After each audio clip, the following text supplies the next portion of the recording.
mask on. You feel me? Fucking mask on. You feel me? Hey man, today we're reacting to my experiences with a stalker. No talking, let's get into this. Hopefully y'all can hear.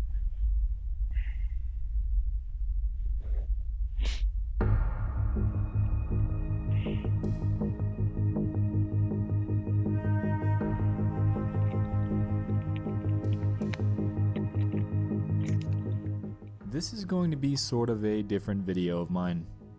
If you follow me on Twitter, then you've heard some word of the stalker that I had back in high school. Damn. I had made an announcement there that I'd be sharing my story on Rain and I's stream that happened a couple of weeks ago, and for those of you that missed it, I'd like to share this story with all of you here. Some points to note before we begin are that my name is Ryan, for those of you who don't know.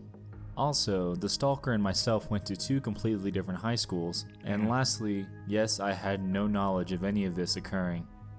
Also, as a disclaimer, no, this isn't clickbait like Tana, and yes, this is a 100% true story. I bet.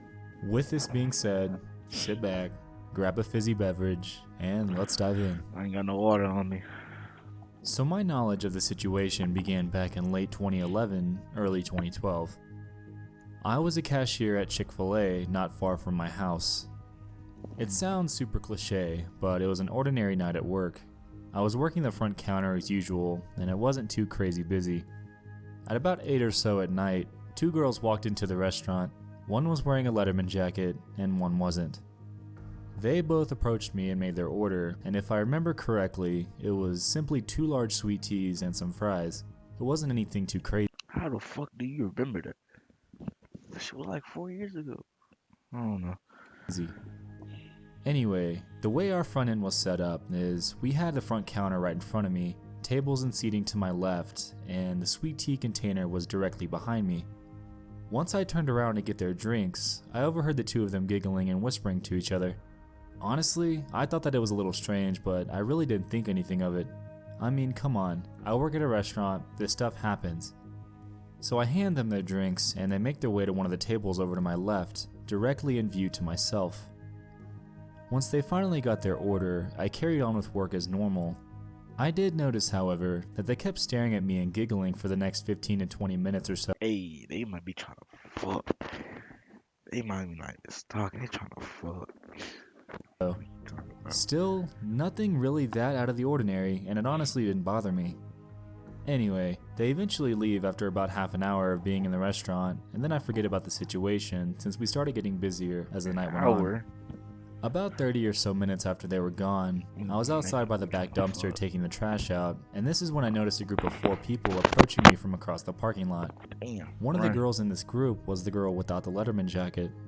They shout to me, "Hey Ryan!"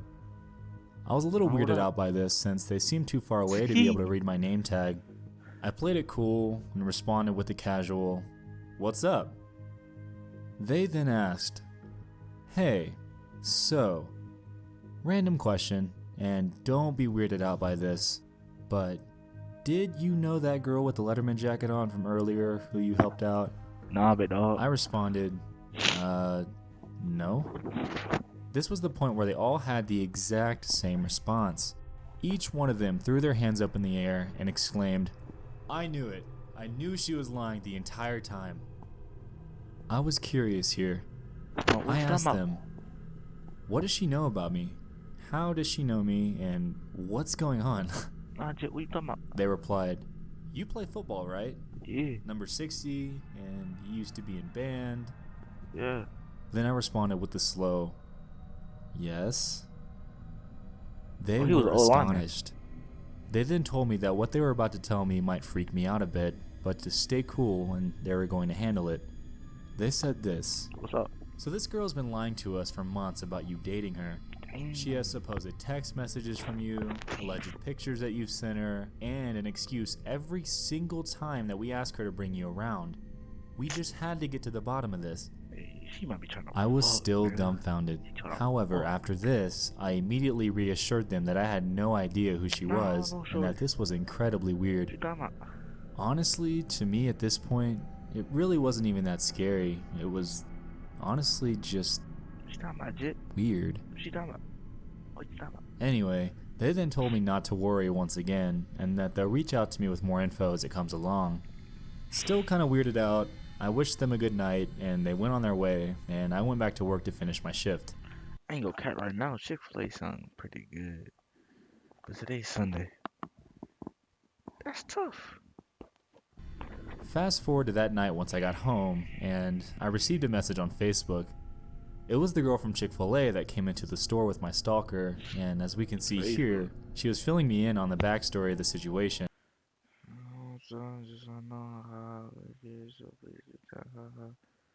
Why the fuck they keep saying ha ha? She claimed, "We were working at the fireworks stand by there, and we were just sitting there hungry. So I was like, hey, let's go get some Chick-fil-A. Then she was like, hopefully Ryan is working today so we can get some free food." Footnote: no, she did not get free food.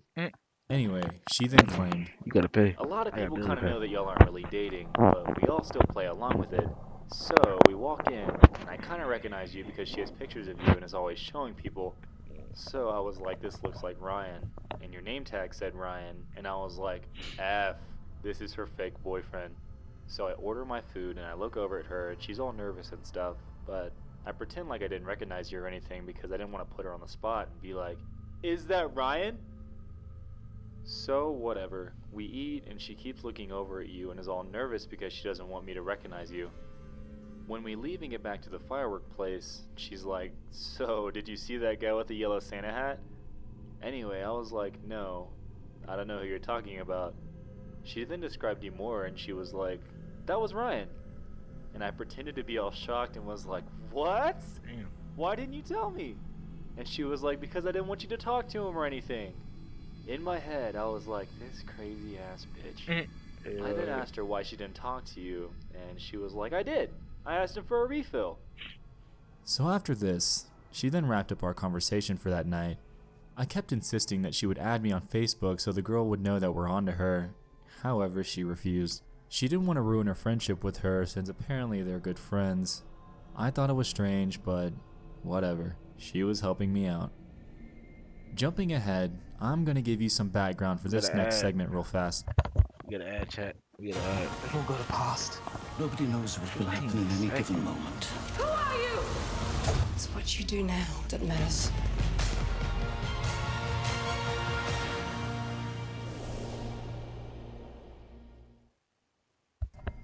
In Texas and throughout the South, guys do this thing during homecoming where we create a wearable floral arrangement for our homecoming dates called a mum.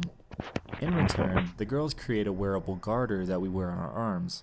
Both the mum and the garter are generally in school colors with our names on both, essentially signifying the fact that we are official dates. Anyway, this girl then reaches out to me once more. She claims this. "One more thing. She even had a homecoming mum with your school colors. She wore it to school and she said she went to your homecoming." Good lord, are you serious? I responded. "Yep, there's pictures. Do you want to see one?" And then she showed me this. "Are those your..." That bitch crazy. That bitch crazy. That bitch is crazy. Ain't no way. school colors? I was shocked. She said she went with me? I asked. Essentially, she told me that I allegedly asked her to my homecoming and that she ended up not going because I was, quote, too busy. It was incredibly strange. Jumping forward once more, I want to give some background for this next segment as well. My neighborhood is one with a few retention ponds scattered throughout, and I also don't have a neighbor on one side. Remember this. Well, the other two girls wanted to be the ones to tell you this, so they'll probably message you and tell you, but I was the one that was actually in the car when this happened. Today, we were on our way to the fireworks stand and she was driving me. She started talking about you, so I was just curious and I asked her where you live because I wanted to see if she knew this too. She was like, well, we can drive by there so I can show you. In my head, I was just thinking she was going to drive in a random neighborhood and say that was your house, but I'm scared to tell you this. She drove into this neighborhood and she drove by your house. She didn't slow down or anything because there were people outside. She was like, "That's his dad." And there was a little girl and boy out there, and she told me their names. At this moment, I was shocked. However, I was in much disbelief. I began to pry more information out of her. "What neighborhood?" I asked. "I forgot the name. I wasn't paying attention, but your dad was outside playing with some kids." "Anything you remember? Street names, type of car color? What's next to my house?" "A lake or something? I think. I'm not sure." I was kind of shocked at the moment, so I wasn't really paying attention to surrounding stuff. She drove by so fast that I didn't catch much. "I think I saw you in the garage, but I'm not sure if that was you because you had your back turned." I was super skeptical here, and I think the disbelief I was experiencing was causing this. Playing it cool, I laughed and proclaimed that she totally made it up. She then said something that shocked me. "Whew, I was hoping she didn't know because that would be going way too far. I just remember a lake and you didn't have a neighbor on one side, I think." I froze. None of this actually hit home until I realized the fact that she did, indeed, visit my house. Somehow, some way, she knew where I lived and How? probably regularly drove by my house. I then tell her, "Oh my God, you drove past my house." And she responds, "How did she figure out where you lived? I don't understand. I'm starting to think she knows someone that you might know because I don't see how she can figure this out." After freaking out for a little bit, she began to calm me down, saying that she heard that her and I were having, quote, problems. This was also the first mention of another guy's name, whom I'm assuming was her next potential victim of this, or another concurrent one entirely. I didn't go to the same school as her, so I didn't know who this guy was. To close this segment, she reached out to me once more a couple of weeks later and said, "Hey, so she came up to me the next day and was like, 'Me and Ryan are having some serious problems because all these girls are calling me. I'm gonna break up with him.'" Footnote, it's party time.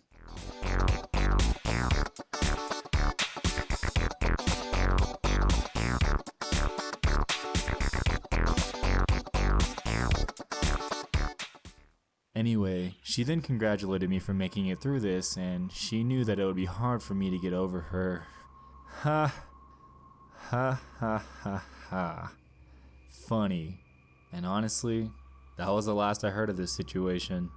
There was one instance where she came through the Chick-fil-A drive-thru while I was working the window, and as you might expect, she acted as if she had never met me in her life. It was the funniest, most awkward moment ever. There is one last thing though that I want to share with you in regards to this story, and I think it's super strange.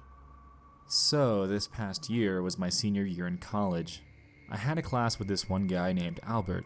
He was a really cool dude, and him and I worked on labs and projects together. Before this class, we had never met before in our lives, and our friendship began entirely from scratch.